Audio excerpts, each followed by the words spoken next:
নমস্কাৰ, আপোনালোকক যদি কাৰোবাক প্ৰয়োজন হয় বা দৰকাৰ হয় আপোনাৰ ধৰি লওক যিবিলাক এই প্ৰিণ্টিং মেচিন, ফ্লেক্স প্ৰিণ্টিং মেচিনৰ যিবিলাক স্পেয়াৰ পাৰ্টছ বা আৰু অন্য ধৰণৰ কিবা পাৰ্টছ যদি দৰকাৰ হয় তো আপোনালোকে এই কোম্পানীটোক বা এখেতলোকক কণ্টেক্ট কৰিব পাৰিব আৰু যিকোনো পাৰ্টৰ দৰকাৰ হ'লে মানে এবাৰ সুধি চাব পাৰিব আৰু যদি দৰকাৰ হয় ল'বলৈ পাৰিব। এখেতলোকৰ কোম্পানী অফিচ আছে বা কোম্পানীটো আছে আপোনাৰ দিল্লী বাদৰপুৰ বৰ্ডাৰৰ ওচৰে আৰু তেওঁলোকে ডিলিং কৰে স্পেয়াৰ পাৰ্ট। মই এয়া নম্বৰটো শ্বেয়াৰ কৰি দিছোঁ আৰু স্কেন কৰি দিয়াৰ লগে লগে চব বস্তু ওলাই পৰিব, কি আছে, কিমান কি পাৰ্টছ।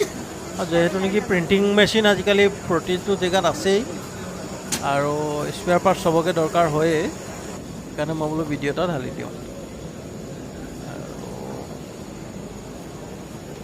মানে এইবিলাক বহুত কিছুমান পাৰ্টছ এখেতলোকে দেখাইছে। এয়া চলি আছে